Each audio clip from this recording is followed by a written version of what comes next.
Concord Show. And co-host Marine Corps Map, coming to you on Monday and Tuesdays in Studio A, noon to 2 Eastern. And Studio B on Wednesday nights, 10 p.m. to 12 a.m. Eastern, with educational, instructional, information, and situational updates, often with wonderful guests on the current landscape in the U.S. and overseas. This is a go. We are with you, side to side, and back to back. Please join us on Monday through Wednesdays, as well as other hosts and guests here on Revolution Radio. We're not gonna take it anymore. That's right, we're not gonna take it anymore. We said we're not gonna take it anymore. That's right, we're not gonna take it anymore. I'm Reverend Medium Tracy Lockwood, and I'd like to invite you to join me as I discuss life from a medium's perspective. I'll be talking about insights that I've gained through readings, with topics like your guides, angels, animal communication, past lives, our transition, and the afterlife. We'll take a deeper look at the metaphysical meanings of symbols and totems, and I'll give you some practical exercises to help you develop your own natural psychic ability. Join me on From a Medium's Perspective. The opinions expressed on this radio station, its programs, and its website by the hosts, guests, and call-in listeners or chatters are solely the opinions of the original source who expressed them. They do not necessarily represent the opinions of Revolution Radio and FreedomSlips.com, its staff, or affiliates. You're listening to Revolution Radio, FreedomSlips.com, 100% listener-supported radio, and now we return you to your host.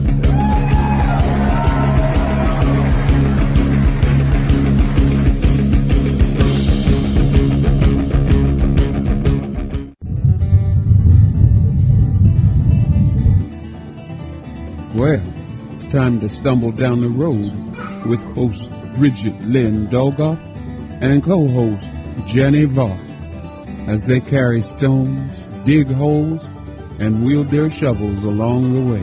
On Revolution Radio at freedomslips.com. This is not a seated event. As they talk, run, stumble, carry, dig, drag, laugh, fight, sing and pray, dance and kick and scream, and oftentimes fall. Hey, is that a stone or a buffalo check? Now, here are your hosts for the next 2 hours on carrying stones and digging holes. But I won't be there. The hell I won't. Hey everybody, this is Carrying Stones and Digging Holes radio show, and I'm your host, Bridgette Lynn Dolgoff. And unfortunately, Jannie is out this week, and we'll be back in next week. So today, my guest is going to be Lenny Thyme, and we are going to be talking about, natural alchemy, Ormus Gold, and structured water today, and amongst other things.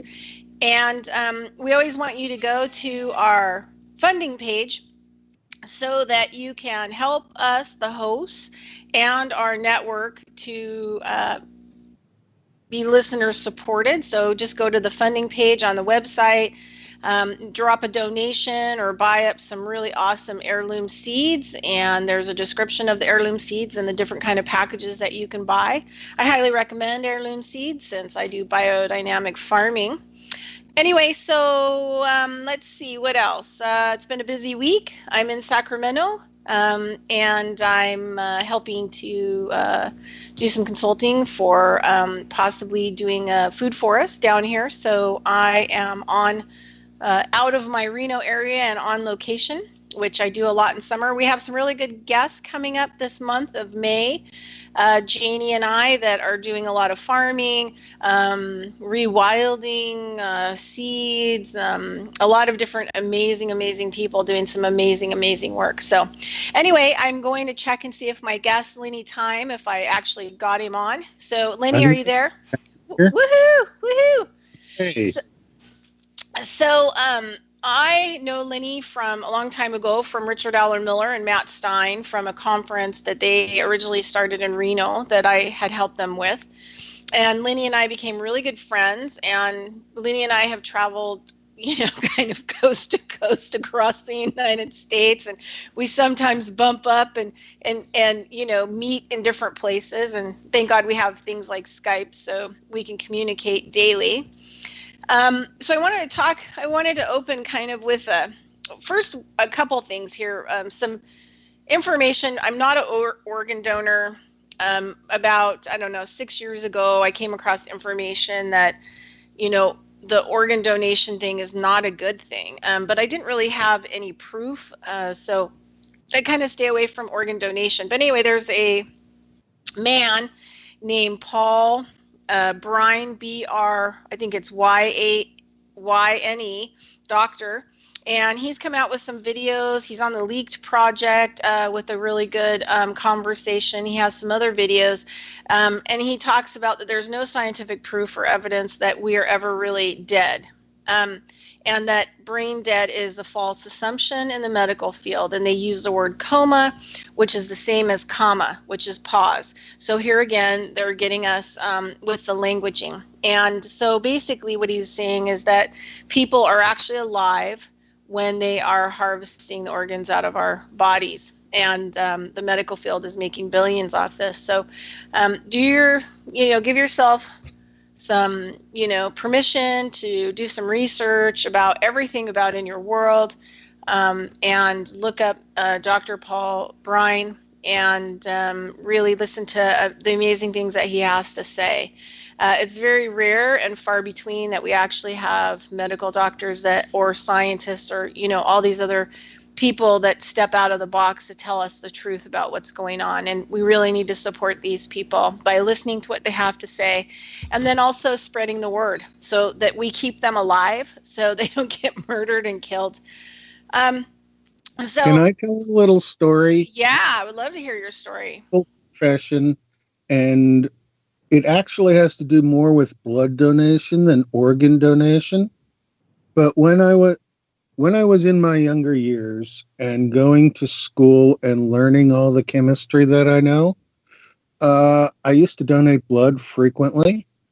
And I looked at it and decided to donate blood with the Red Cross because that was being pumped, as opposed to selling the blood for plasma, which is when they filter the red and white blood cells apart and divide up the blood for different things. And of course, everybody knows the Red Cross, and they get around in the world and do humanitarian things. But what I found out is after I had about 1.5 gallons donated, was that the Red Cross would go out and separate the blood and sell the blood as plasma and not even use it for transfusions like they were telling people they were using it for. And so the fraud within the entire medical profession from top to bottom is ingrained within everybody who works in it as being the right way to approach things. It makes perfect sense that if you actually did die, your organs would not be able to be useful because they would essentially freeze up and go into rigor mortis. But once that happens, you can't unrigor it without rigorous chemistry. Now, the chemistry of living systems, I don't think works like the way the medical profession or the biology profession explains it, but the whole science profession needs to be questioned, as well as every profession that we were drilled into respect, as opposed to the professions that we know we can trust. I'd much rather have a healer than a doctor. Exactly. Well, and the other thing too, I tell people is, so doctors are not really doctors. They're doc attendants, because about the same time where the U.S. really started to develop the birth registration, like as commodity, people being commodities, at birth through the registration of birth or death, live birth. That's about the time where doctors really started to need like a certification, you know what I mean, with the AMA and all these different things to actually be a doctor. So when they developed their own schools and their own programs for these people to attend, and no longer was like an apprenticeship. And back in the 1800s, the doctors who practiced were very much against a lot of the things that they called the surgeons. They had names for these people that were doing like really, disgusting things on people. So there's always kind of been this, dark layer to all this. So basically what happened is that when the Admiralty law started coming in, to the U.S., when we were like no longer free and we were starting to be taken over. So the dock attendant was the person who stood on the dock, who was registered to register all products that came in the ship. So when the ship came, wherever a ship goes and it lands, until the ship leaves or the cargo, it moves on, it is owned by that country. That's Admiralty law. So the ship comes in to deliver the goods. And what do? What is in the ship? It's the berth, right? So the berth of the ship, they unload the cargo and the dock attendant registers everything in there. If it's live cargo, if it's, canned food, oil, gas, live chickens, cows, and registers everything, and then gives a registration slip of the cargo that was removed from the berth of the ship onto the dock that now belongs to that country. We'll say it like the U.S. So when Admiralty law started taking over the land and they started adopting the registration of birth that was actually, originated with the Vatican, because that's where they started christening babies and using blood and doing the footprint on the documents. So when the baby would get christened, they would take a print of the baby and then they would put it into their archives as, ownership over, spiritual ownership and physical ownership commodity of that infant.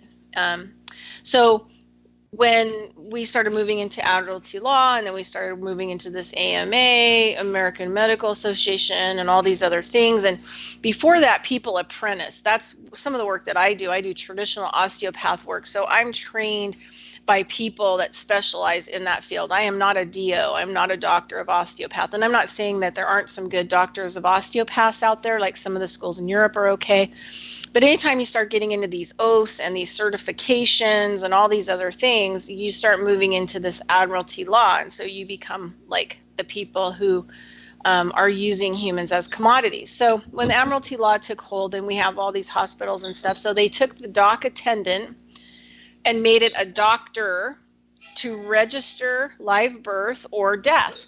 And if you look at your birth certificates, especially now, they're so blatant about it, they look like stock certificates, right? And even the death certificates now look like stock certificates, because either way the government makes money.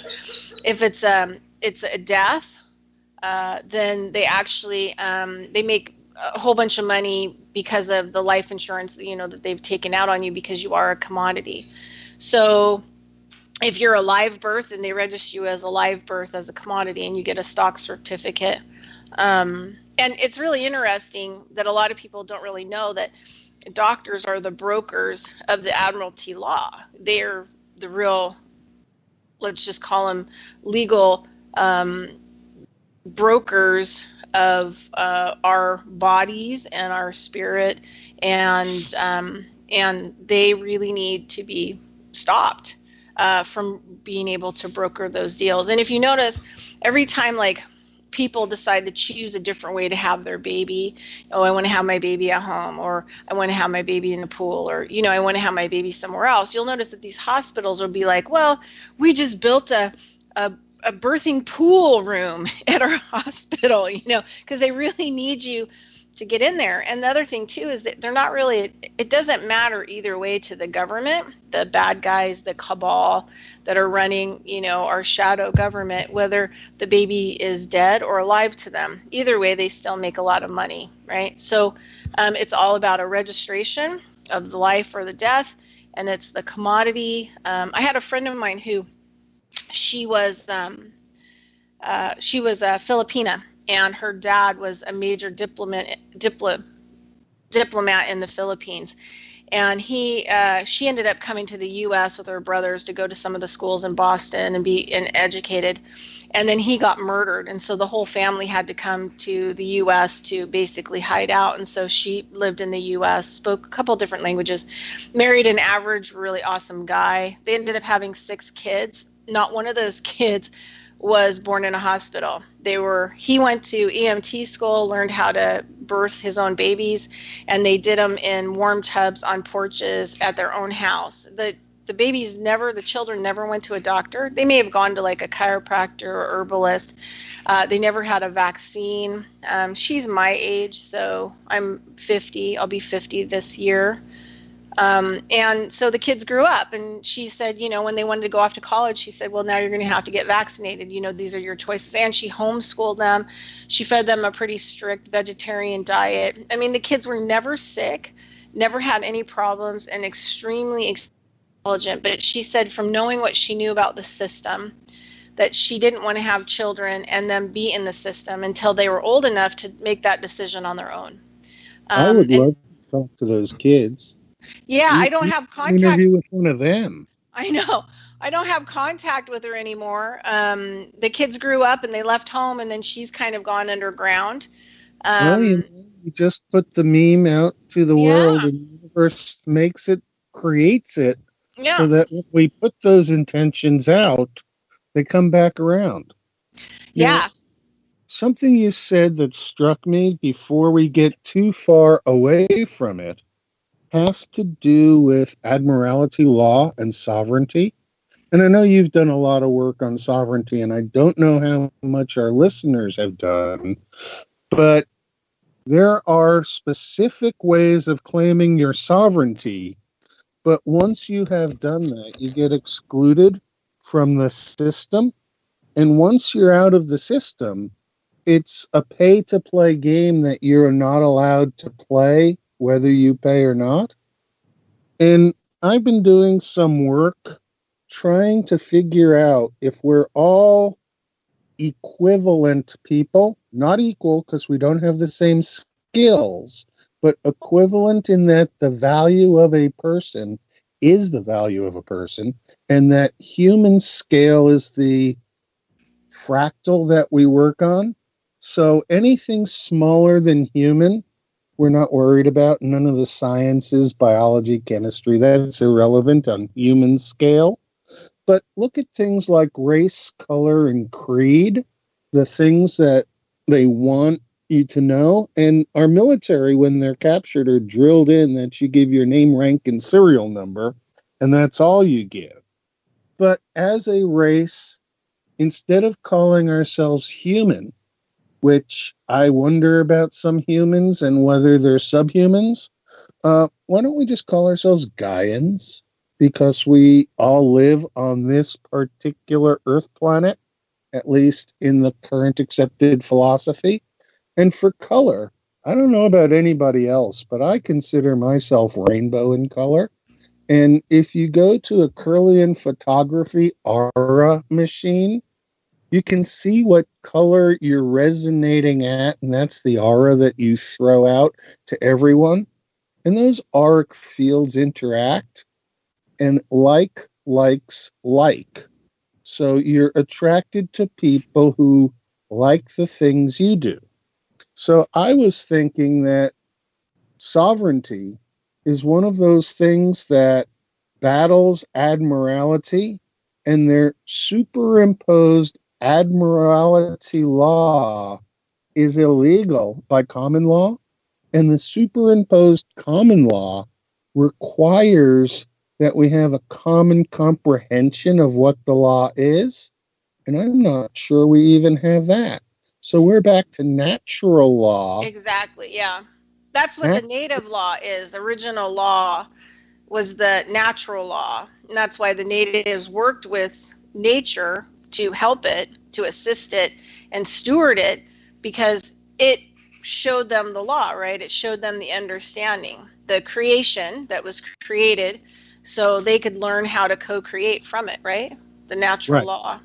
But the sciences have hijacked what natural law is and put physical rules on natural law that really do not exist.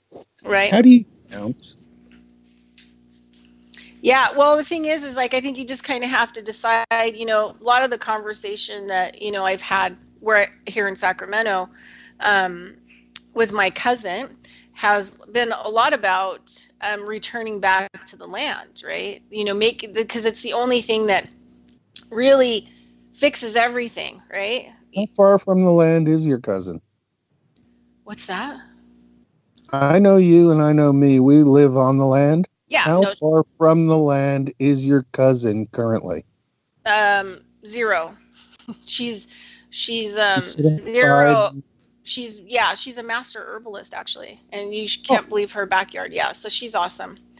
But the thing, a lot of experience working the land. Yeah, so we're talking about how that kind of fixes everything. When you return to the soil and you don't know what else to do. Do I learn common law? Do I, still participate in admiralty law? Do I follow the principles? You don't have those choices. Admiralty law says you belong to them. No, I know, whether to follow it or not is not a choice we even have to consider. Right. Except that we can reject it. Right, but the thing is like how we can reject that or figure out where we are within how we want to be is when we return back to the land and we start to grow things, right? And we start to build this relationship with the land and the soil and the plants and start to kind of reactivate or relearn, who it is that we are and who we choose to be. One of the things I always tell people is like, if you're going to have kids and you're going to have a yard, right, and you're preparing for that, why not make your yard an entire 100% edible landscape so that when your babies are, in the yard and they're wandering around, that there isn't anything that they can't touch or lick or put in their mouth or taste or, look at from day one, so that they have this, connection with their environment. And I think it would really help with their diet. Yeah, I think it would have been nice if in the 60s, when the hippies were raising us, that's what they had us do. Yeah. Because we were ready to understand that then. And instead, the hippies became the yuppies, and the yuppies went commercial. And let's not go down that path. Yeah. Well, what happened was the hippies became the baby boomers, which are the number one money-making capital machine people in the system now. They went from wanting to, try something different and move on and experiment, and then they just decided to get jobs and just make tons of money. And then they had my generation, which was the me generation, which was all about the gold chains and the polo shirts and the BMWs and, all of that kind of stuff. I'm lucky, that my family was kind of the land people, where we sought out raw milk and we wanted real brown chicken eggs and, things like that. And we're around horses and cows and bees. And, my mom would always grow food in the yard because I think I would be a lot different person than I am. And I did. I did try to go down the road with the medical thing and maybe become a medical doctor. And there were just a lot of roadblocks that I would have had to gone against myself. You know what I mean? I would have had to gone to a place that I would have been dehumanized. That's what going down the whole medical road made me feel dehumanized. I grew up dehumanized where I was born in New York City amongst all the people. But I got to know my grandparents, and my grandparents had come to this country between the two world wars. And so I got drilled in everything I was supposed to believe and bought it. And entirely went through the education system to achieve as far an advanced degree as they awarded, that advanced degree is a pretty much worthless piece of baggage that I have picked up along the way, because it constricted me into a system that doesn't allow the thought that is required for the PhD to exist. So PhD stands for piled higher and deeper, except in the field of study that the person put in the time. And anybody can put in the time studying a specific field. You don't learn about it as you go. You learn about it in increments so that you're pretty sure you know things, and then something happens that you didn't know. And in figuring out what it was that you didn't know, sometimes you're changing the entire philosophy of what you know. And we've reached the point where that's not acceptable in the society, but yet that's what they try and educate people to do. So we need to throw away education. We need to get some children who have never been in the system to teach us, because the system, from when our parents teach us to walk and talk, then tells us how to sit down and shut up. Yeah.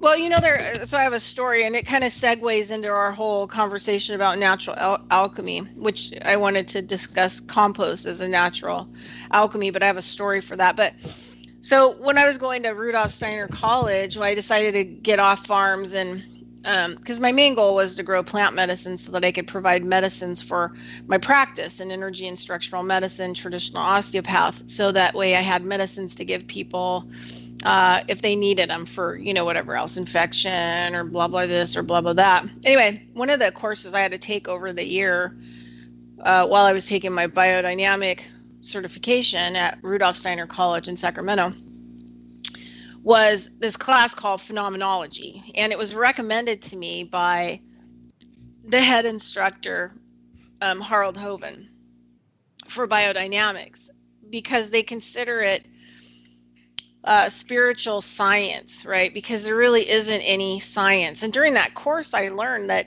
because it's not worth anything or financial value, there is very little, any kind of study that is done around plants. They don't know why plants change color. But anyway, during the course of this class, there were like a couple amazing things that happened. And you would do all kinds of stuff. We would do like one class would be 9 hours of studying leaves. And we would go out and get like 5 different leaves from 5 different plants. And then we would tape them on the window, and we would look through them, and then we would sort them and organize them. We were using our right and our left hemisphere, right, over 9 hours to do our own data collection, right, on the information that we had in front of us, that the work that we were doing. Well, this one leaf, the leaf class that I was in, at the end of the class, we were given, up until the end of the class, and we drew the leaves. You use the right and your left hemisphere, and you feel them, and you notice the textures, and do they have lines in them, and what do they look like when the sunlight comes through them, and what are the sizes and the shapes, and how do they feel on your face, and what do they look like when you sort them, and why do you sort them in that kind of categorized position, like largest to smallest, or furriest to less furry. Everybody had kind of their own structure, and then you'd have to get in groups, and everybody would have to organize the leaves together, like in a line, in a categorized line, and then discuss why you did this kind of stuff. So it was this really fun kind of playing, studying, but you use your whole brain in order to really like assimilate these leaves. So at the end of this class, the teacher gives us a ditto sheet, and it talks about leaves. Like if you look at the dark field layers, and it's broken down scientifically, with what each layer is, and it looks like a lasagna, and then it explains in scientific terms what all the different layers are, right? So she gives us this data sheet about leaves and what the breakdown is scientifically, the layers in them, and what they think that they do and whatever else. And then the next sheet she gives us it doesn't have any real information on it, but it has the same lasagna layer right in it. And she asks us, what is the difference between the leaf lasagna scientific, layers, and the ditto sheet of the photo of those layers. And there was like not much variance, right, between the two. There wasn't much that you could say, well, that must be a leaf too, right? That must be another kind of leaf, right? And so at the end of the class, when we were like walking out the door, she said, I just want you to know that the unmarked, lasagna layer on the ditto sheet we gave you was of a rabbit's cornea. And she said, I'll just leave this with you when you walk out the door, that the leaf layer and how the leaf structure is almost identical to the rabbit cornea, which means, students, that to a certain extent, if there is light outside, we can understand that leaves can see. If there's, the photosynthesis process and there's light, that the leaf layer is no different than the rabbit eye cornea layer, which means that there's a certain amount that each leaf can see you. Absolutely. And so when I left that class, that was like, I don't know, 9 or 10 years ago, I literally had to drive back to Reno, which was 3 hours. And I remember that hit me so hard that I cried hysterically all the way home, like 3 hours of like, because it was just this like, awakening and realization. And then from that point on, every time I went near a tree, I went up to it in a good way. So, and look at it, to see that if it could see me, you know what I mean? And wave at it, so that it could get a good look at me, so that it recognized me every time, that I came around it. Well, you introduced me to the grandmother tree here, the one that Peter, before I got here, had wrapped the goat around. And that whole area now is just like a magic place, because I've honored the tree and she grows all sorts of things. And at different times of the year, there's different harvests of mushrooms. And I've used the inner pocket as a shrine, and so I'm always putting crystals and lichen and different things that I find outdoors into this shrine to let them mix. I've also got a little statue of the Buddha. But something you said at the beginning of the story struck me as odd. Biologists don't know, or say they don't know, how color changes occur in plants. That's total nonsense. Because I could tell you that and explain it to everybody who's listening in 15 minutes so that they'd get it. Yeah, the thing is that this is what we learned, in the phenomenology class and a lot of the nutritional classes I took at Rudolf Steiner, was that if it doesn't make money, it's not important to be funded. So there is a lot of work surrounding nature that is not really understood because they don't really make any money at it, right? It's not significant or important. Well, the pharmaceutical industry has created a way of harvesting things like yew-wood trees that's almost like killing populations to take their land. Yeah. I mean, the whole thing of how the extraction of resources industry works is something that we really need to drive to a full stop and then start over in a way that works with the planet as a living being. If you take your own self and you figure that you're going to drill a hole into your arm to mine some of your blood. Exactly. or blow a piece of your nose off to get some coal. What the heck are they thinking? Exactly. No, the whole thing is, I remember there was a reservation, and I won't say where it's at because I don't have permission to actually, I haven't asked for permission to actually talk about them or what happened, but I'll talk about it in a general story.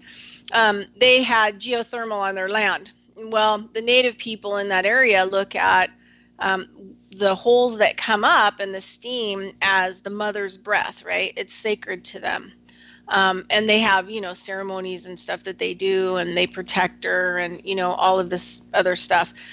So this geothermal company comes in and starts throwing around money on how they can, build a geothermal plant out there. And then the natives would have to sign like a 150-year contract to allow this geothermal company to basically steal their natural energy, right, that the natives could use to harvest. I mean, you could put greenhouses up in the wintertime over these geothermal areas and grow tons of food. You could create ponds from the cooling ponds off the hot ponds of the geothermal and plant things like different kinds of algae and make biofuel. And so before they were putting in this hydropower thing and did this deal, I said, you guys could be, the game changer. We could turn you into the biofuel people. We could use the mother's breath along with plants, and we could create a natural biofuel that doesn't, chemicalize the planet. And you guys could be biofuel sellers where people can pull up, they can buy the biofuel from you. And then we can teach each reservation, in these areas, how to make whatever biofuel that they can, whether it's from hemp or it's from cottonseed or it's from algae ponds grown with. And it was interesting to me because I ended up getting kicked off the land by the federal government, the BIA. They sent me this thing in my email saying that I had to fill it out about my intentions and why was I talking to the native people there, and that, they don't have any say about what's going to happen on their land. And that I was, basically causing problems, for the federal government. So I ended up getting kicked off the land, and I wasn't allowed to actually go out there and talk to the people anymore. And then they started going ahead. Each reservation has their own government. A lot of them steal all the money. This particular reservation, there were 7 native people dying of type 2 diabetes every month. And they actually had one of the largest land masses in the United States. So they could have done a lot. Their local government sold all their water rights away, and they were forcing their government to start buying water rights back so they could farm.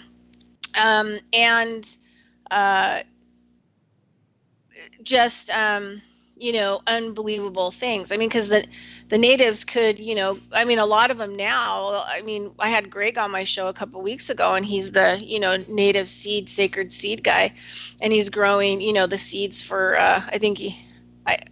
the 13th grandmother, in New Mexico. And she has a seed bank there because they're trying to reclaim their seeds. So he's calling them heritage seeds that were before the heirloom seeds. And that these seeds, were given to the native people by the star nations, right? They were hand delivered by ETs and extraterrestrials. These are things that people don't really want to talk about, so that these corn seeds could come and actually heal the land, heal the vibration of the land, and change the landscape. And so now we're seeing a huge revival of native people that are reclaiming their land. They're stopping the mining. They're stopping, all these things that harm the environment, and they're trying to clean it up and start new. And they're starting to open the doors to teach other people to be able how to do that. And so I look at the native people and the ancient ways as they're the new doctors, the new scientists, the new biologists. They're the ones coming online to teach us. They're the new ones, but they certainly are the ones that represent those professions on the Red Road. Yeah. Everybody should look into. You think about like what they did to, there isn't any place in the whole United States where there hasn't been sacrificial bloodshed of Native people. Their numbers, the government numbers, where there were 66 million Native people in the United States, and with in 50 to 100 years, they massacred 6 million. They murdered, massacred, starved, shot, and killed. So there is violent murder, bloodshed all over the continent of the United States. Bobido, my teacher, that was, Shoshone medicine elder, he was his job. He spent, 16 years of his life going all over the United States and using ceremony to release this so that the earth could start to awaken again, right? Because he said the earth is sick and she's exhausted, and her ley lines, like you were saying, her ley lines have been cut through. So the mining was left gaping open, gangrenous, and it cuts through the ley lines. And all these new age people and blah, blah, blah, these people want to say, these ley lines across the earth, well, they've all been cut through. They've all been damaged. Why don't you think this stuff that works the way that it's supposed to? Let's not blame people like the new age people for stuff done back when. No, I'm not blaming them, but they don't really understand that those ley lines no longer work because the earth is offline, because she can't, her meridians, just like our bodies, we have these meridians. That's why people go to acupuncture or acupressure or shiatsu and different things. It opens up those energy lines. So we have ley lines in our body. It's the same thing. It's the same exact thing. And so go ahead.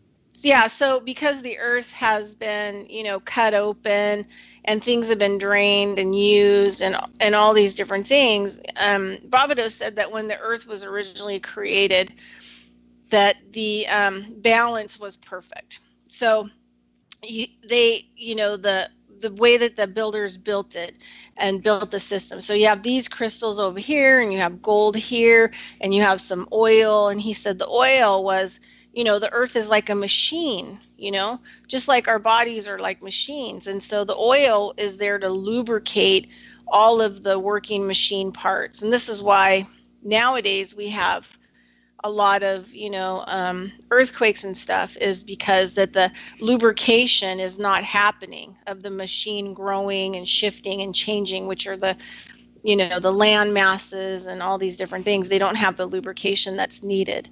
But he said the way that it was made and balanced, the way it was balanced all over the earth was in perfection. And he said that it isn't so much like these, giant tsunami that knocks the planet off its axis by like 5 degrees, that if everything would have been left exactly where it's at, the earth could have had a major tsunami and it would have never been knocked off its axis 5 degrees, because the gold, all these things were weights, right? Balancing it out in perfection. But we cut the earth open. Yeah, and we take everything out. A lot of the stuff goes off planet. It gets used, all these different things happen. And so the earth has a serious problem. It has a major wobble because it is so off balance, right? And then, think about this way. If it is going to flip, it's because most of it is off balance. And it could just keep flipping and flipping and flipping, right? Because if you've got, something that, like a ball that rolls on a table, if it's weighted properly, right? Or however, it's not going to roll as much. But if it's not weighted, or you have one side heavier than the other, it's going to have a what ifs that you don't want to see happen. Because once you make the what if, you now have created a meme that sets that in place, and you're going to see it somewhere happen. Well, but we don't want to go down those roads and create myths when it doesn't quite work that way. And people people can see how it works through the way they understand, because that's the eyesight they've been taught. But we got to get into the realization that everybody understands the same things differently, and nobody's right or wrong about them. Let's merge the ideas and figure out right and wrong. We don't have those answers. There's so much hidden knowledge in so many different places. And when you get to the Western thought that we're criticizing now, we have to go back and start criticizing the Renaissance thought, because that's what all this is built on. So I as you were going, I was seeing you go further off, and you kept cutting me off to not let me reel you back in, but I'm not in agreement there with how you're saying things, because we can imagine any possibility, and when we do imagine that possibility, it exists. So the real imaginative possibility is to go back to a 1973 book called The Secret Life of Plants by Peter Tompkins and Christopher Bird, and realize that we've known about the intelligence of plants for so long. The entire whole system that we're under now from 1980 to lead to this point is an artificial overlay that has absolutely nothing to do with reality. It's got a lot to do with making us all angry at each other. Right, but the thing is a lot of it has to do with there are ways to, fix what's going on with the earth. And the native people know a lot of this stuff, and the certain ceremonies that release the energies, right? Since they were the original people that were actually put here and designed here. Help to fix the earth if you don't stop the problem that's breaking it in the first place. And that's industrial pollution. Right, but you have to wake the earth up. The earth is not awake. You don't think so? No. Because the ley lines have all been cut. So when you do these activations, these ceremonies, it reactivates the healing by the release of the murder, the release of the violence, the release of the bloodshed that is in the environment, and the water starts to release this information so that that part of the earth, that acupuncture part, that meridian can start to spark open energetically. And then you go down the line, then you open the other one and the other one and the other one. And this is what Bobido was doing. So what you're essentially saying is whip up enough chaos and get the earth awake and she'll fix herself.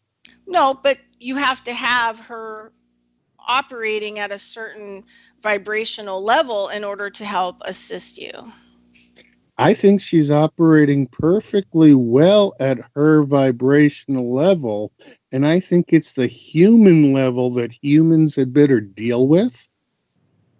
Yeah, well, I mean, that's a perspective. I have a perspective based on experience of doing these kinds of ceremonies and seeing, what happens and the changes that are made. For example, when I learned how to do the water whirl ceremony that was taught to me by Marshall Jack, who is a Paiute elder.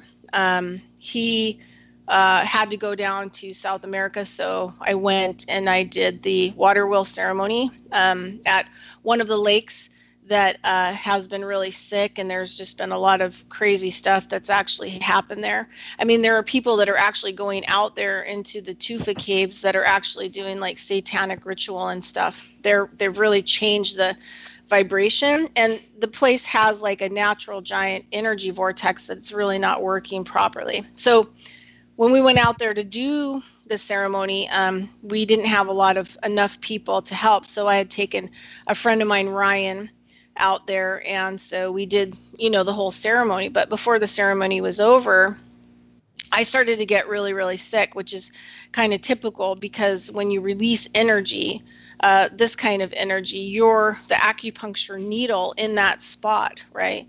So you're the one that's activating the meridian to open up, right, vibrationally, which means it has to clear down to the original sin of the original damage of the energy that was created. So we left, got in my car. We drove home. For 3 days, I was really sick, didn't get out of bed, had the shakes. And it took me like 2 months to recover from this. And so then what happened is that in these dreams for 3 days, I saw people literally taking rocks and sticks and bashing the heads open of people who were just sitting on the ground. Some really, really horrific dreams. And it wasn't until like a year later that I was watching Ceremonial Land that a young medicine man and friend, we became really friends, and I was telling him about the experience, and he said, I'm going to go to the library tomorrow and I'm going to get you the direct account of that area by the general in the military, and you can read that. And what it said was, this general said that it was such easy pickings on these native people in this area that they didn't even use their guns to kill them, that they used rocks and their fists and literally to explode their heads like pumpkins all over. So I didn't even know growing up in this area that had happened out there. So that harmed the vortex out there, the natural vortex out there.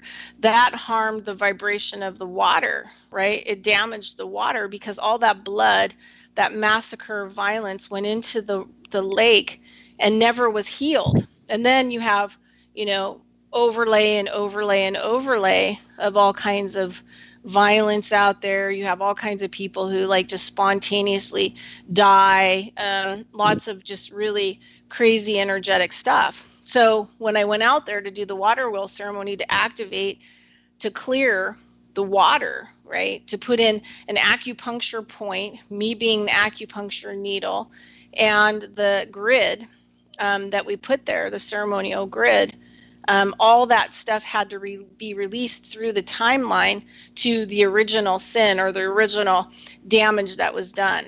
And then I was lucky enough that Babadook came through that area before he died, and he finished cleaning it up for me because there were just some things that I didn't really know how to do at that time. But that water out there now is a whole different than it was. It doesn't have all this negative vibration of the murder and the fear and the and a lot of you go out there and it has like an energy of its own now. It pulls in clouds, and it has electric storms, and it has like a whole other vibration that works with nature again. And so that water was released, all of that memory that was in that water, because those people had a beautiful relationship with that water long before this happened. And that what happened with the military contaminated all the water in the area. And so you can use the ceremonies to actually release that. And like I went through 3 days of these nightmares of actually seeing what had happened to those people, right? Because I chose to be the acupuncture point, the acupuncture needle, to be able to release that completely 100%, and then everything that's transpired since that point. So I was able to help restore water to its to at least a much healthier vibrational level, and I could release all the anger and the hate and the fear and everything else that went along with it from that original massacre. Was that before or after we had our trip to Mesa Verde? Oh, it was way after. Way after, okay. Yeah, because that Mesa Verde trip opened up so much of my eyes to how the energies work in the unseen vibrations that we don't get. Because, well, for the listeners, Bridgette and I were at Mesa Verde, which is near Four Corners in Southwest United States. And that's where the Hopi had their cliff homes. And as we were touring and looking at the hieroglyphs and touring the caves, both of us could feel the energy that there was more going on there, but it was getting late in the afternoon, and it was time for us to go with the plans of going back the next day. And the next day when we went back, there was just a wall of energy that we hit, and we had to pull over. And it took, you were sick for about 4 hours, and I was holding space for you until we could get back in the car and return home. But that told me exactly what I needed to know, that there were forces beyond my knowledge at that time that definitely had control of different vibrational frequencies outside our knowledge. But as you were telling that other story, the reason I had to ask about Mesa Verde was because I was listening to your story and thinking chemistry and thermodynamics. And what's going on is that in order to heal the planet at the fractal scale that the planet is on, which is a fractal scale away from the fractal scale I call human, what we have to do is put enough energy into the system to get over what's called a transition state. And once the transition state energy is reached, then we can release all sorts of memories and all sorts of levels. Amen. No. All right, commercial. We'll be back in like 6 minutes.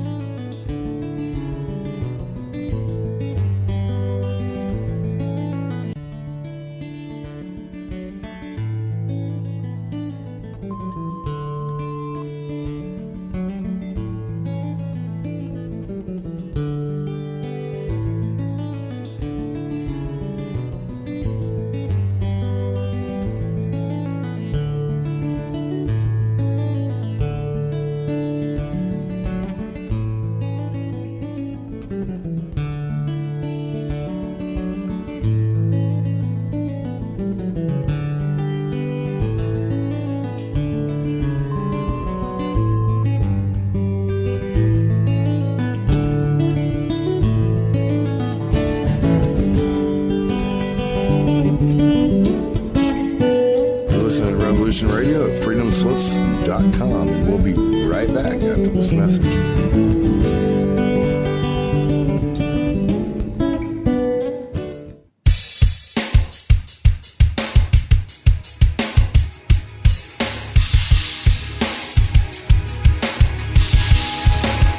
Enter into a world unseen on Raven Star's Witching Hour.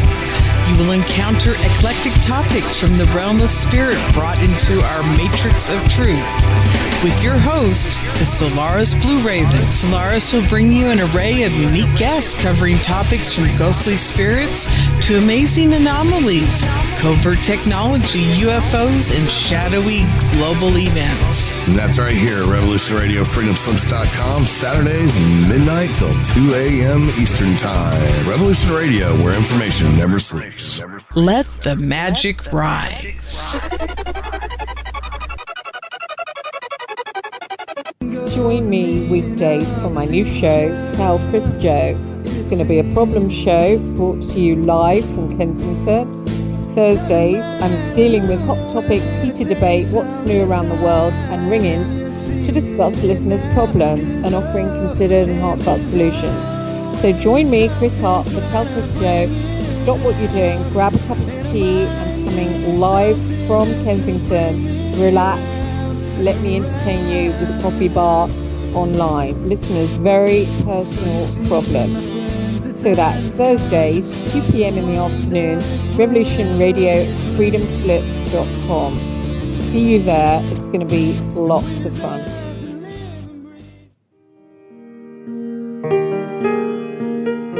This is Barbara DeLong, host of Nightlight Radio, inviting you to join me on a cosmic journey, exploring a metaphysical montage of spiritual material, covering everything from the mundane to the magical, UFOs to unicorns, and everything in between, including spiritual readings for those who seek enlightenment. Let Nightlight provide you with equal measure of light, love and laughter, insight, wisdom, and inspiration.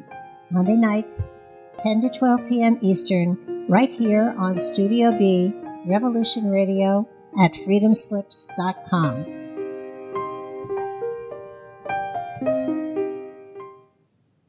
The opinions expressed on this radio station, its programs, and its website by the hosts, guests, and call-in listeners or chatters are solely the opinions of the original source who expressed them. They do not necessarily represent the opinions of Revolution Radio and freedomslips.com, its staff, or affiliates. You're listening to Revolution Radio, freedomslips.com, 100% listener-supported radio, and now we return you to your host.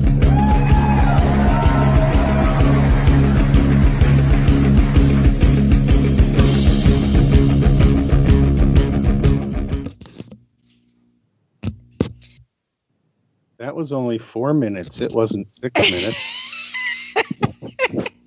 Did you go to the bathroom fast? No, I'm just kidding. All right, No. so this is Carrying Stones and Digging Holes radio show. We are on Saturdays at 1 p.m. Eastern Standard Time. Jannie is out this week, and we'll be back next week. My guest is Lenny, Dr. Lenny Time, and we probably have gotten like way off topic. And so Lenny was talking in the last hour in chemistry terms about the transitional point. Do you want to finish your thoughts on that? Yeah, the transition state. The transition state is a state where you're between your products and your reactants. So the reactants are the things that have to come together in order to cause the chemical reaction. And the products are the results of that reaction. And so you have to pump energy into the system. And that energy is to get everything aligned just right in physical space, that it's all waiting in the position to make things happen. And then you add a little bit more energy that pushes the last piece of the boulder up the hill, and then everything that you've positioned happens, and you roll downhill, and you get to a more stable energy than the stable energy that you started at. But when you start talking about energetics and you get into thermodynamics, according to the latest theory that we have, energetics is a zero-sum game, and that for every effect that you have, there's an equal and opposite effect that takes place somewhere, and those effects are the things that we call work. So by taking part in a ceremony and really working with the land to bring the energy to the point where those memories can be physically transferred from the ground state that the earth was left in to the human state where you got to see the images and the resonances through that ceremony, was enough to then release the energy so that the ground state that the land returned to was now a more stable, more grounded, happier frequency. When we talk about getting to high frequency, the best way to get a higher frequency is to get a lower ground state. And we meditate and we go into silent thought and things like that to lower our ground state, so that when we get to our excited state, there's more of a jump. So it takes more energy. And when you're in the excited state, you give off that energy. And once you release that energy, that is the transition state. And you go back down to a ground state. And whether it's the ground state you started at or a new ground state depends on the physical circumstance that you set up. Now, the mechanism by which all that happens, I think, has to do with the memory of structured water, which is a great segue to get back on topic, right? Right. Well, one of the things I wanted to start with the topic of, nature's, so Mona, just so you know, Mona's chiming in over here. Okay. Let's see what Mona has to say. All right. I just love it. It says, Schumann is, are you, okay. Okay, so this is what Mona is asking. Schumann is so off. How can that be remedied? I think is the word she was trying to use. Remedied. Yeah. One of the problems that is getting the Schumann frequencies off that really affects humans more so than any other species is that one of the Schumann resonances is at 59 hertz, and we use 60 hertz cycles per second for our electric lines. So every time we're plugged into juice and electricity, we are actively vibrating humans.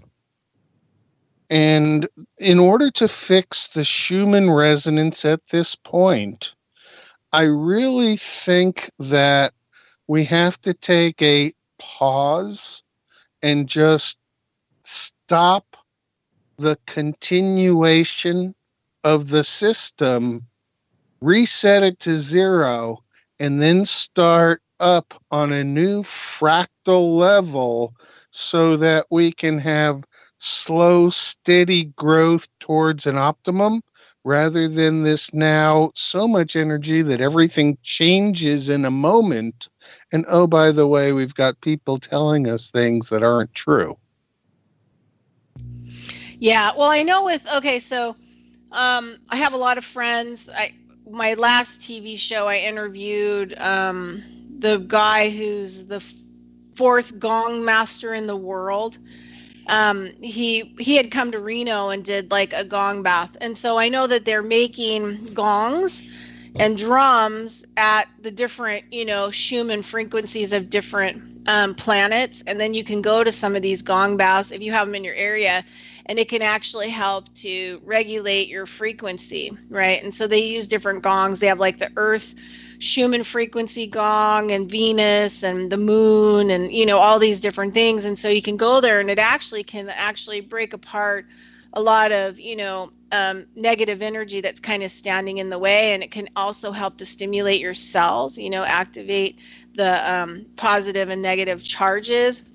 There also was a book that was written by some people in Alaska that had a retreat where they literally would dig holes in the ground and they would bury people to give them, super as much direct contact with the frequency of the earth or the Schumann. I mean, it is off, but it's a little bit closer. And the other thing too that I with a native friend of mine that was talking about is plastics are a real serious problem. So all the clothes we're wearing are plastic, bras, underwear, shoes, all the shoes are plastic. And even though the Schumann frequency is off, on the earth, but we can actually, if we walk more barefoot, we're going to be a little bit better off than if we're in plastic bottom shoes all the time, because the plastic bottom shoes actually block that our foot actually touching the frequency, of the earth that is in that spot. That's why Native people really, prefer moccasins and stuff like that. Plus there's acupuncture points in your feet, reflexology. And if you're wearing a shoe that your foot has to conform to, you lose any kind of connection with the earth. If you wear like a moccasin or something that's a little bit more natural, or you walk barefoot, your feet will actually open up and those points will open up. And when those points open up, they're little vortexes, and then they can actually help to connect, like suction cup onto the earth, and be able to pull in that energy through your little, acupuncture meridian vortexes when they're open through your feet. But if your feet are bound by certain kinds of shoes, and then the shoe is made from plastic, the bottom, you're going to have a super difficult time trying to balance yourself out on a daily basis, or, have an earth connection. And I think some connection's better than no connection, even if the Schumann frequency is off a little bit. Anyway, do you have any comments on that? I had comments, but I was listening to you, so a couple of things I wanted to say got lost. But earthing, taking off your shoes and socks and just walking on the ground, not on concrete, on dirt, is one of the best ways to get grounded and caught back up. But it's mind games. And what we have to do is find ways of getting our mind to slow down so that we're in control of the passage of time.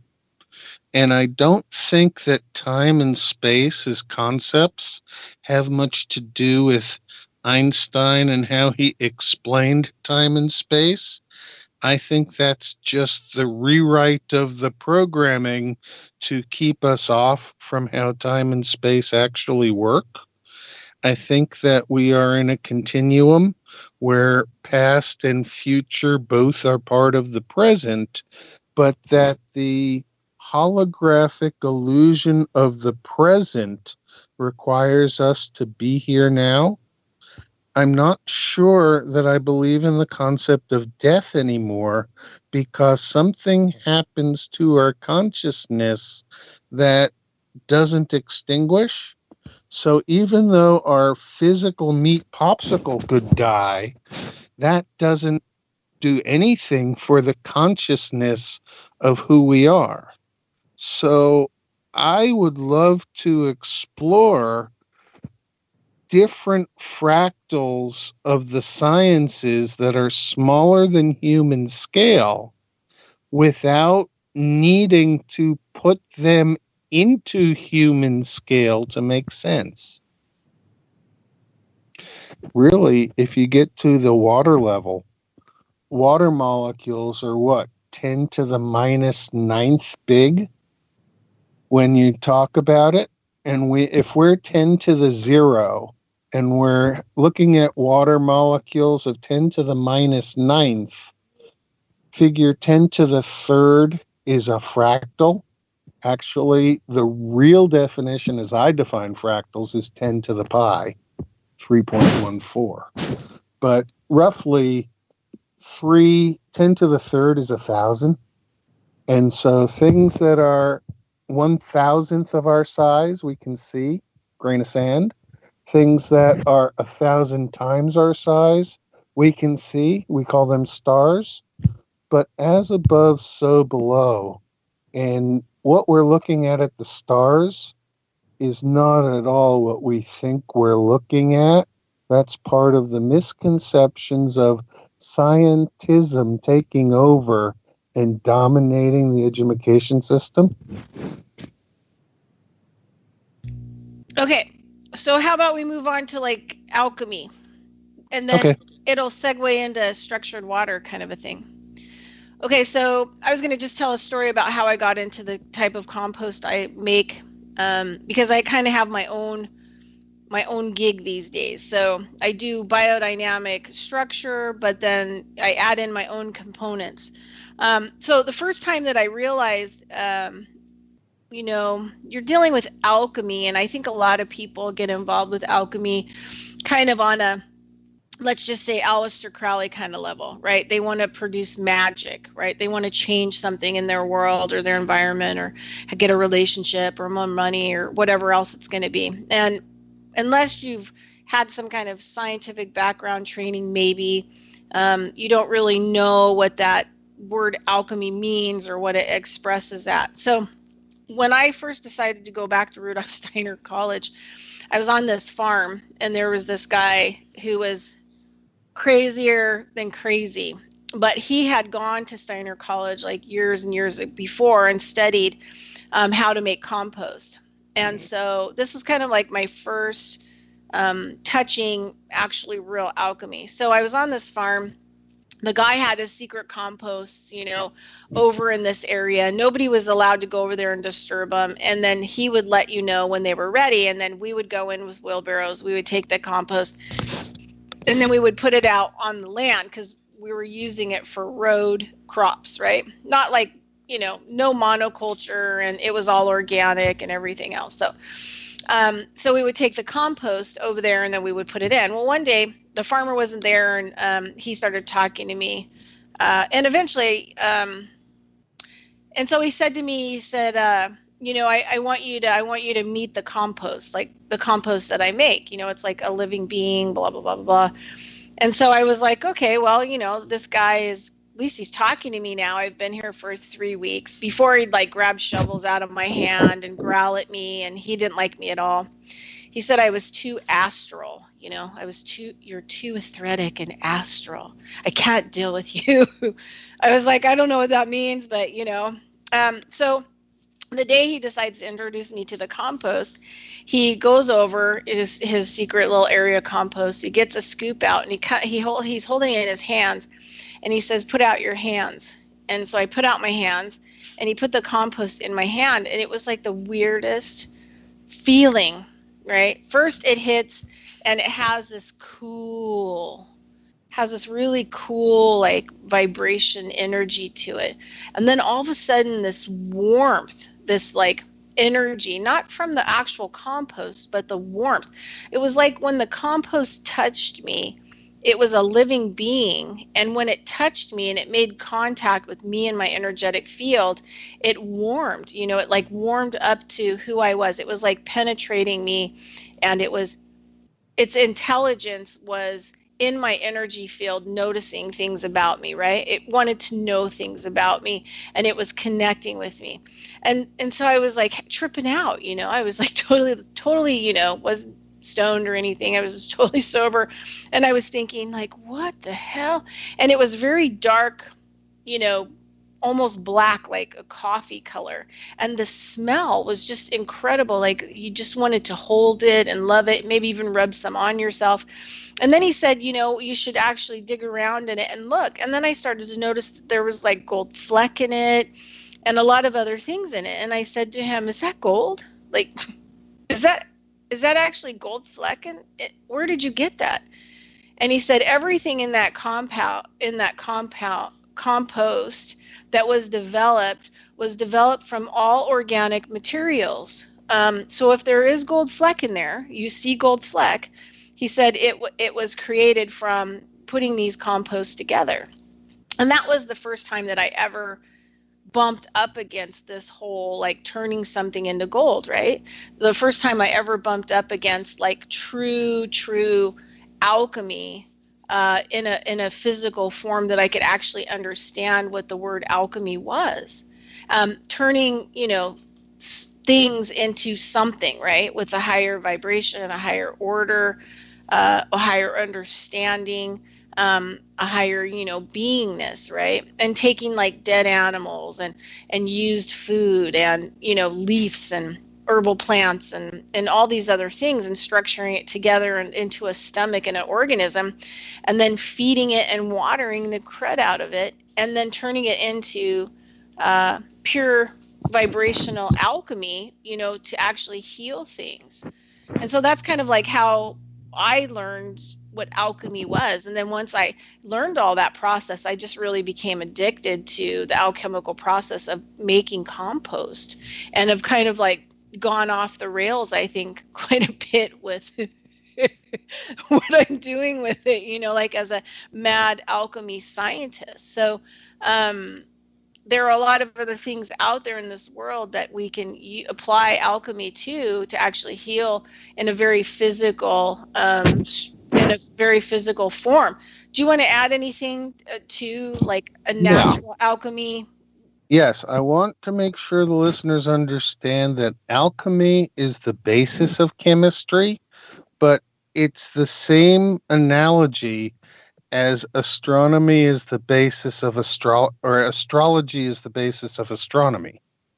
The sciences that developed from the time of Isaac Newton in the 17th century, and Newton was the person charged with teasing science out of religion, because religion was going around killing people like Galileo because everyone knew the sun orbited the earth, and we needed a change in the thinking of the times.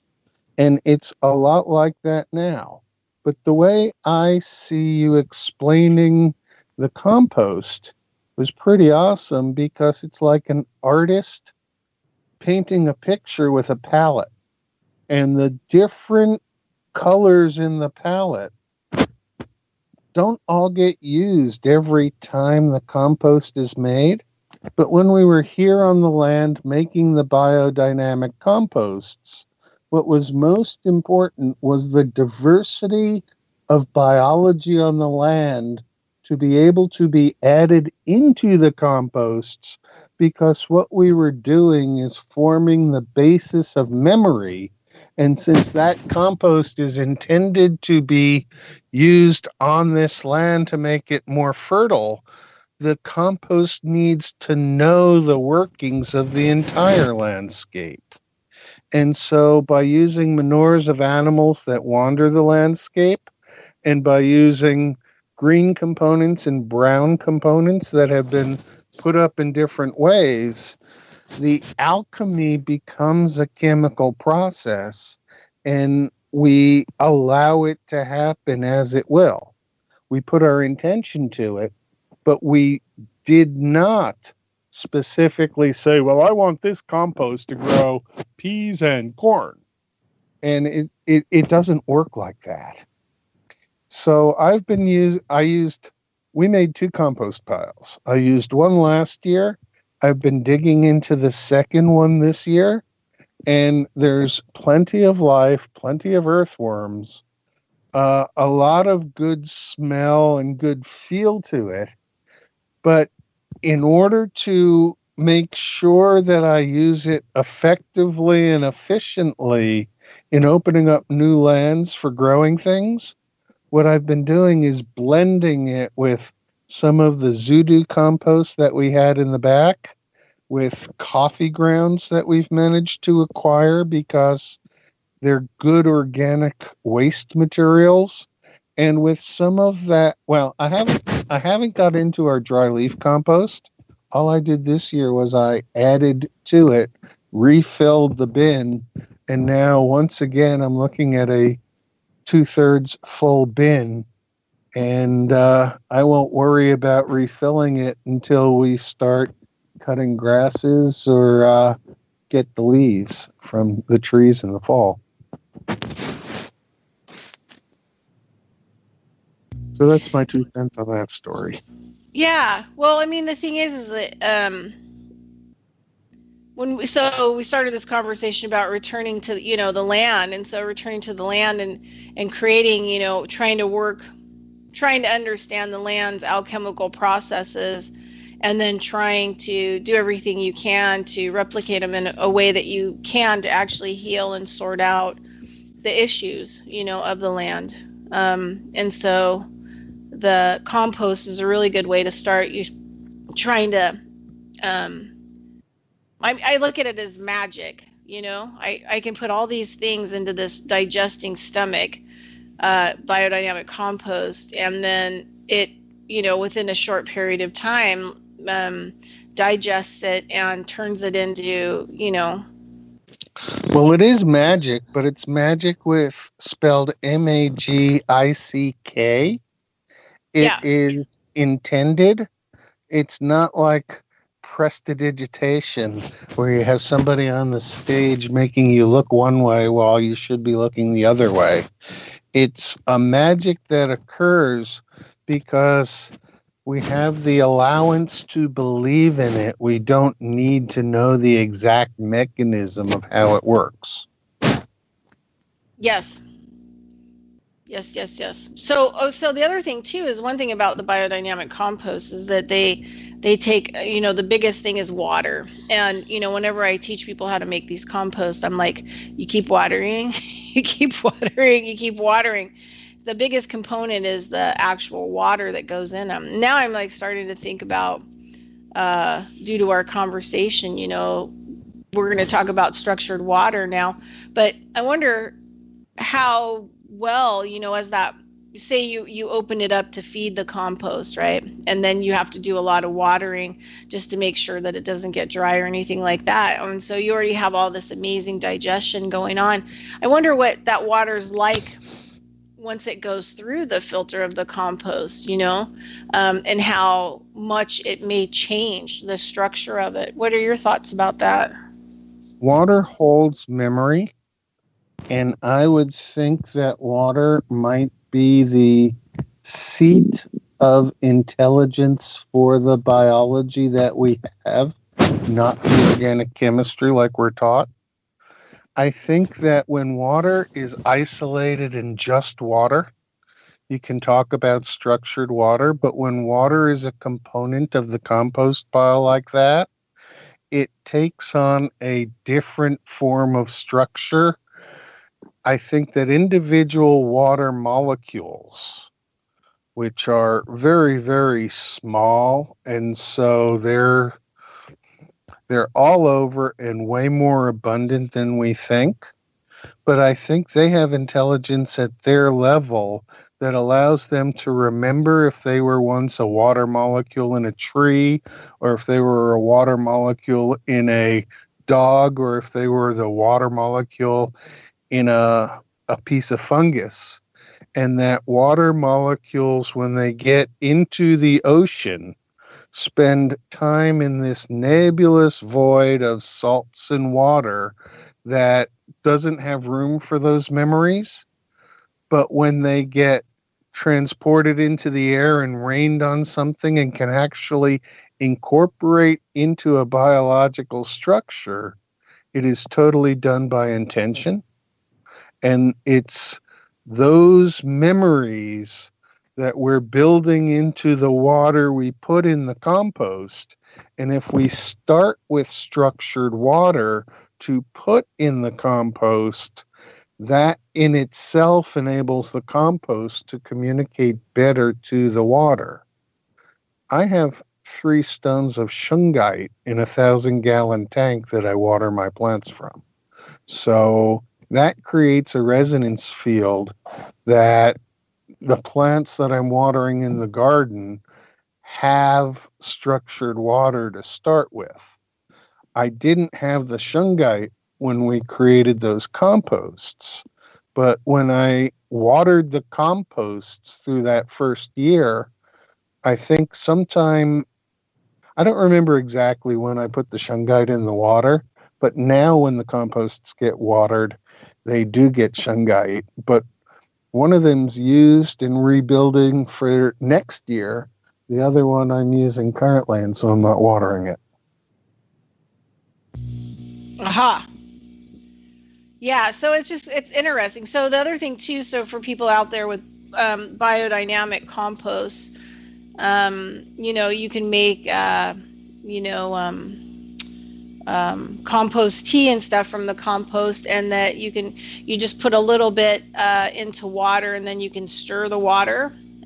We usually stir for like an hour to structure the water and bind it to whether it's a horn manure prep or a barrel prep, or even just the biodynamic compost that we make, and then we can filter it, and then we can spray it also onto things, as medicine, to provide data and information from the compost that's taken all the data and information from the entire land and put it into like a disk drive, I guess. And then when you spray it, you're like putting that disk drive into that area, and it's downloading all that data and information to actually help it to heal.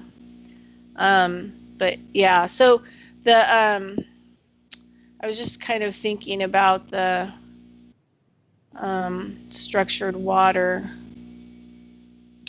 Well, water has different structures depending on what is dissolved in the water. And a lot of materials that are dissolved in water belong in the water. You go to a river and there's all sorts of salts in the water that are natural to be there, that come from the ground, so that the water running pretty much has a saturated value of different things. Now, depending on whether you've got the cation or the anion of the salt, the cation being the positive charged half, the anion being the negative charged half, cations and anions hold water in opposite directions. The cation, which has a positive charge, would hang on to the oxygen of water, which has a negative charge. And so the outside is the hydrogen, which is positive. Whereas if you have an anion that's a negative charge, it tends to hold to the hydrogen side, and on the outside is an oxygen. And so that oxygen is exposed and ready and available for use. And so the process of oxidation in biological systems is taking water and harvesting the oxygen-hydrogen bond for the energy contained in that bond, and then later taking energy somewhere else in the process and putting it back together. So no water is net created or destroyed, but the process of breaking the water apart using a metal center and then putting it back together using a different metal center is a lot of the driver for the biology, with the energy coming from photosynthesis and sunlight and plants. Yeah. Yeah, it's just interesting, because I was thinking about the things that Bobido used to say about the water and our blood. And he said, that it's one and the same, and that the water is crystals and our blood is crystals. And so you talk about all these different kinds of things that it has. I was just thinking about something and I can't even remember, but I was listening to something from somebody on the internet like recently, and they were talking about all the different things in the blood, and that that all those things make up the same things that are in crystals. It's just the blood in our bodies is like liquid, like a liquid crystal, just like water. And Bobido said that this might be, why the water holds memories and all that, because it also is like crystals. It's water, crystalline. Mm-hmm. Water, as it crystallizes, takes the shape of the intention that you put into it. Dr. Emoto demonstrated that. But I think that as water structures with itself, it likes to form the shapes of the Platonic solids and sacred geometries. And so water, when it's only water, forms tetrahedrals. And it's when it's bound to these ions, it forms octahedrals and cubes. As it gets more and more structured, it can form icosahedrals and dodecahedrals. And by the time you get large structures of water together, you start seeing them as creations like the buckyballs. But the buckyballs are carbon atoms. I think water does that at a whole fractal level below what the carbon does. And so I think if we build our understanding in the form of images instead of words, it might allow us to visualize how things work in our imagination and use imagination to correct the misinformation we get in the form of knowledge these days. Yeah, I agree. And conversations like this, where you have two different people coming from two different angles, right? Having a conversation about something can help people, to get a better image, right, of what their image is going to be, in order to kind of get away from the language and get more into the right hemisphere, which is the symbology, right? Which is the omnipresent, which Well, helps us to understand things around us a little bit more. ocean water and blood both do have very similar chemical compositions. That's interesting, isn't Sure. it? But then again, we've been talking as above, so below, and the Hermetic principles seem to me to hold. Yeah, that's one thing that, working with the land and on the land, every time I turn around, everything is similar. There's so many similar things about all kinds of different things. But we want to, like using language, we want to separate things, like even in the medical field, like when you have people that come from a doctor or somebody or a chiropractor, say my practice, or come from these different people, language is even separated the basis, kind of medicine. So for example, if you hurt your back and you went to a doctor, they would call it a herniated disc or a slip disc. If you went to a chiropractor, they would call it a subluxation. If you went to a massage therapist, they would call it a compression. So, the language is kind of like, I think, more that separates everything and categorizes it, but everything, and it keeps us from being able, even with, holistic massage, nutrition, chiropractors and doctors, from working together, because they've, even in the education of all those different things, they've separated it out and changed the wording. So I think you're right, when it comes to like the imagery, like creating an imagery, instead of, listening to the language, because the language is just, it's all messed up. The other thing is, no matter how you see something, somebody else can see it differently. And if we allow people to see it differently than us, without correcting and saying that they're wrong or superimposing how we see it, then we can see those similarities come about. Whereas we are taught to compromise, to come to a reasonable understanding between two of us that makes both of our systems broken by that compromise, because you can't take one path and put another path on it and expect that the new path is the sum of the two, because there's only 50% of the volume of two in the one path, and half of it isn't the same. Exactly. Okay, so we only have 15, 18 minutes. And so I have a lot of people that don't know much about Ormus Gold, and so I said that I would talk to you about Ormus Gold, because some people are being turned on to it by the history, right, of that it's something that the Anunnaki would have created and would have ingested, and some of these other different species who have graced Earth. The manna from ancient Egypt is Ormus Gold. Yeah. So, but it kept people alive a lot longer. I mean, in some cases, some people live 700 years. Some people live 10,000 physical years. So could you talk about what you know about Ormus Gold and some of the work that you've done around Ormus Gold, and maybe how you understand it, so people could get a better understanding? Okay. Ormus stands for orbitally rearranged monoatomic substances. And so when we're talking about Ormus, we're talking about something that has a different chemical structure from standard gold.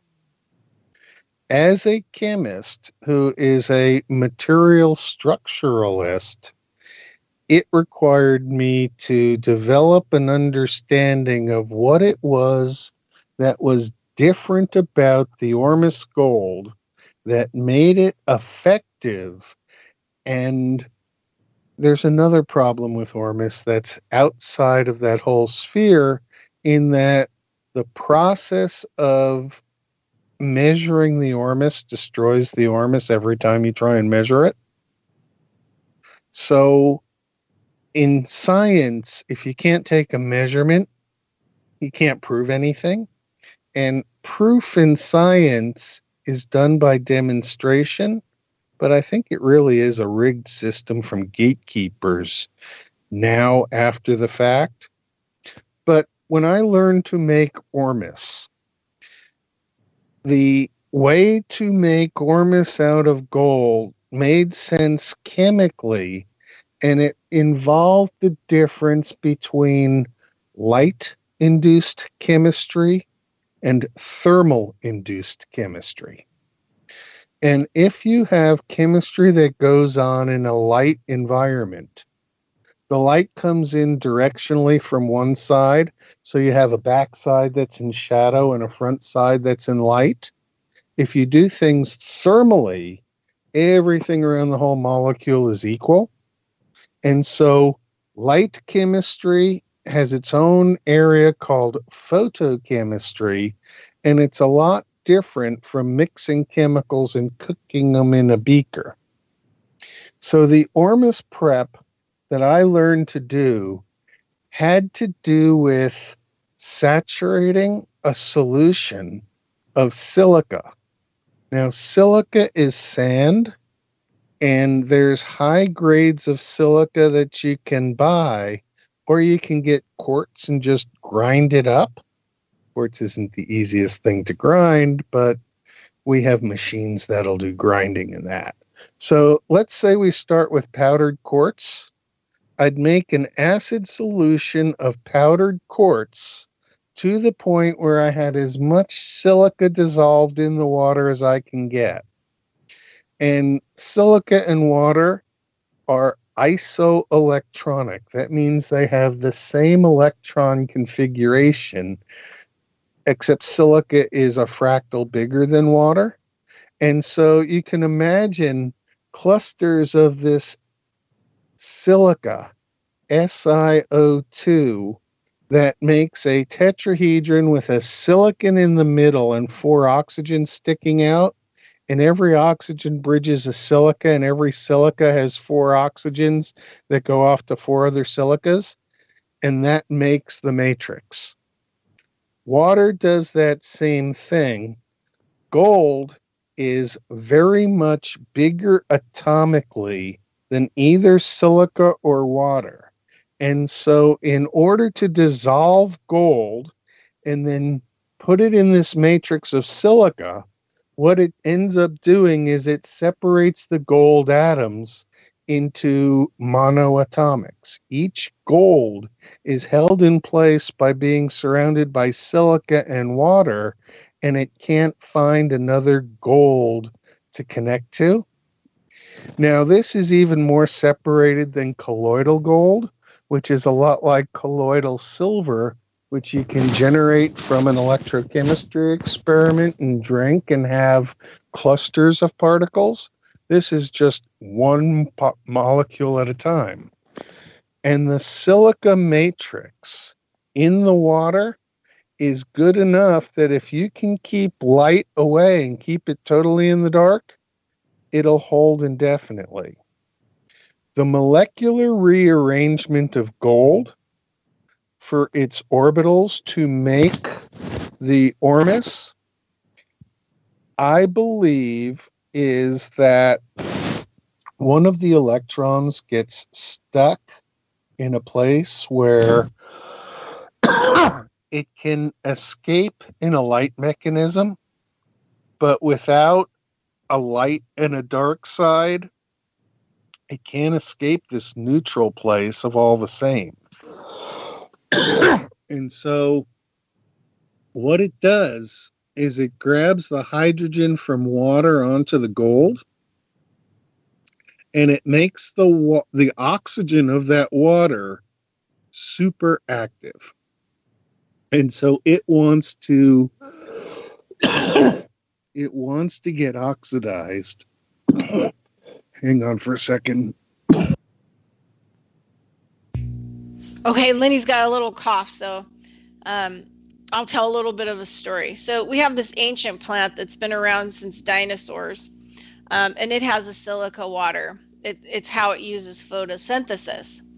And so I'm going to ask Lenny when he comes back, does the Ormus Gold increase the photosynthesis in our bodies? Because okay. So anyway, so I know that people that are vitamin D deficient and that they can't absorb vitamin D from the sunlight usually are massively silica deficient. And so their photosynthesis ability through their hair and their skin, their eyes, is like zero. They can't actually absorb the sunlight or the vitamin D in a way that their body can process it into vitamin D and absorb it. And so that'll be a question for you after you get done talking, is that if the Ormus Gold actually increases like the photosynthesis in our body. But go ahead and go back to what you're talking about with the gold. Now you've got the gold, and because it has an electron trapped in a highly energetic place where it doesn't want to be, and because it's kept in the dark, it has no way of escaping. What it does is it activates the water, pulls a hydrogen away from the water to the gold, which then puts the oxygen of that water on the outside. Now, water layer after water layer after water layer builds up, but this Ormus molecule acts like something we call a free radical. And for a free radicals cause chain reactions, and chain reactions end when two chains meet each other, or when the material that it's reacting with gets used up. Well, if it's chain reacting water, and there's so much more water around that the water's never going to get used up, it makes that water a super active reductant. And so when you take a drop of water and put it on a burn or an open cut or something like that, it reverses the process that caused the damage in the first place. And that's why I think the Ormus is really, really a cool substance. There are other elements beyond gold that are Ormus. There are several different brands and types of Ormus. And the Ormus that I made worked like a charm. I still have some. I need to make it again, but the laboratory conditions that I made it in the first time are no longer available to me, and I'd have to build an isolation chamber that had no electric lighting. It could be LED lighting or something like that, but it would have to be red light so that the energy frequencies were not enough to provide a mechanism for those electrons to escape. And my description here is entirely speculative because most of the chemists that I know won't accept the Ormus at face value because it wasn't presented by a scientist when it first came out. Okay, so a question. Okay, so based on your experience or your hypothesis, okay, do you think that Ormus Gold could be used for reversing DNA damage due to nuclear exposure, radioactive exposure? I tend to think that it could, but because of the way that the Ormus catalyzes the water in the system, we need to have how Ormus gets distributed. I love it as a topical when I can put it right on the cut or the burn. When I take it internally, I generally feel better. But for the Ormus to have an effect over how many cells we have in our body, I need to do some studies of concentration of Ormus and weight of person and try and develop some correlations. And I don't know that there's been any documentation on the medical use of Ormus because the people who use Ormus don't go to the professional medics. We heal ourselves. Right. So, okay, so it has a, okay, so to recap, has a water component, it has a gold component, it has a silica component. And I know from, reading things and dealing with plants and the human body and nutrition that silica has to be present in order to be more photosynthesis, like take in more light. Because, like water, if we're like 98% water, then we need that sunlight, right? And if we don't have enough silica in our body, we may not be able to absorb that sunlight into our water, right? Into our own physical water. I mean, what do you think? Do you think it's because it changes everything, the water, the silica, and the gold? Or do you think that they all have like a different, they're all helpers also in the body? I think it's a symbiotic relationship.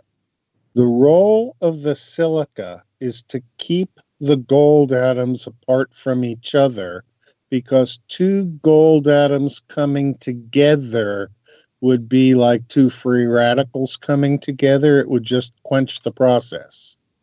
As long as the gold is active in the Ormus form, it only is another molecule of gold that can pin it down in doing it. And look at it like a Pac-Man going after these little bits of water. And every time it takes in a water, it kicks off a water out the back end that's inverted structurally from what it was. And that inverted structural water will immediately look for a way to release that energy and flip. And it'll do that by fixing a problem in the metabolism that needed to be fixed. Wow. Okay, so I just had this visual. Okay. So I was thinking about how cells work, right? And so there's these ports on cells, right? And the port, the different things come in, different molecules of oxygen, water, food, oxygen and nutritional different purposes, and they actually port onto the cell. And the cell has a whole bunch of different ports where the stuff hooks up to the cell, and the cell, takes it in, and then the ports open back up, blah, blah, blah, blah, blah. I mean, there can be, so if you had one of these Ormus Gold things and it was, ported up with your cell, right? And then the cell could actually, the cell could run on the Ormus generator continually until something came to it that turned that gold molecule back from Ormus to normal gold. But whether the gold could then remember the Ormus state and climb back there out of its memory, maybe once you get a saturated level of Ormus in your system, like I have because I've been taking it for over 10 years, maybe my cells each do have an Ormus in it, and that's one of the reasons I have exceptional natural health, but a weakness towards the, let's call it poisoning health, because I'm very much affected by the chemtrail spraying and the ions in the air. But I tend to wonder what's going on with all the spraying and why they are so insistent, despite evidence that it's damaging so many different processes, they keep going ahead and doing it anyway. I can't resolve that one. Yeah. Well, I was just thinking about the Ormus, and if you could get it into, you did saturate the body, and you could get it into the, the marrow, say, the femur marrow, where most of the red blood cells are produced. And I mean, I wonder talk about, the increase of vitality, you know what I mean? And the ability of your cells to replicate. And I wonder if it would, we were talking about, if it would replicate the Ormus, in each cell as it replicated new cells, you know what I mean? Replicate it, divided. We need to have the gold be present there, although other elements besides gold do have Ormus states. And if an element like copper was able to get into your system and go Ormus and do some of that type of chemistry, that would make sense according to what I know is possible. It's just that the probability of possibility varies by how much you believe in the possibility. Right. Yeah. I mean, so, all right. Well, this has been a great conversation about Ormus Gold. Thanks for your opinion, and thanks for coming on the show. Is there anything in the last couple of minutes you want to add before the commercials come and sweep us away till next Saturday? Sure. Anybody who wants to find out what I'm up to can find me on steemit.com at Lenny Time. And I'm also in the Discord chats. And so if you're a Discordian and play in the Discord chat, we'll find a way to connect up through Discord. My work is done through the Outdoor Natural Resources Research Institute, ONRRI, which is Henri, and it allows me to be an Henri scientist. So I don't really believe in the science. I don't really believe in the voodoo. I believe in the interaction of the magic and the science to create a reality that surpasses the reality we have now. So I welcome everybody to share and trade beliefs from a different perspective without being critical of the other perspective. All right, everybody, we're out of here. Next week, we'll see you then. Bye-bye.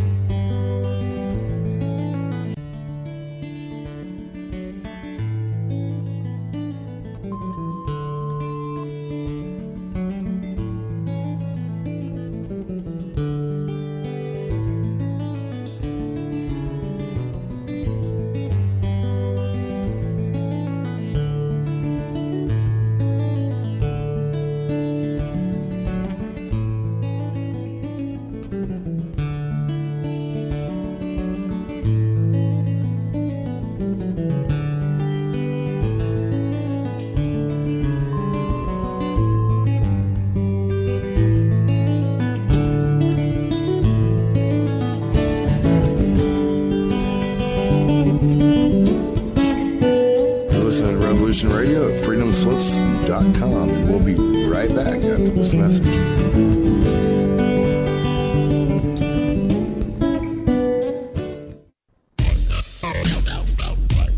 Take a look around, kid. What do you see? Homes being foreclosed, people working 2-3 jobs just to put food on the table and still drowning in debt. Don't get me wrong. This country is founded on great ideals and principles. They've all been ruined at the banks. Open your eyes to the banks that are robbing you. You know who my favorite president was? Who? Thomas Jefferson. Because he saw all of this coming and tried to stop it. He fought the banks. JFK too, and they killed him for it. The banking institution is more dangerous than an army, he said. He also said that every generation needs a revolution, Jimmy. The American dream is just that. Just a dream. War is a continuation of politics, only by other means. Politics is a continuation of economics by other means. This is our bank. This is our war. And this is our plan of attack. Banks have become an essential threat to our democracy. So consider this justice. Thank you for listening to Revolution Radio at freedomslips.com, the #1 listener-supported radio station on the internet. Please help support this station so this battle can continue forward. Revolution Radio!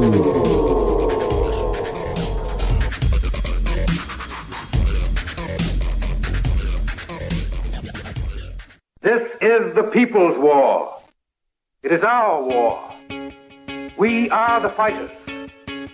Fight it then. Fight it with all that is in us. And may God defend the right. Warning! Warning! We gotta stop them! They're gonna kill us all! See how the trouble you've started? Be they the government, be they industry, be they organized labor, be they anyone, or human beings. Time when the operation of the machine becomes so odious, makes you so sick at heart that you can't take part. You can't even passively take part. And you've got to put your bodies upon the gears and upon the wheels, upon the levers, upon all the apparatus, and you've got to make it stop. And you've got to indicate to the people who run it, to the people who own it, that unless you're free, the machine will be prevented from working at all. Revolution Radio at freedomslips.com, the #1 listener-supported talk radio station, throwing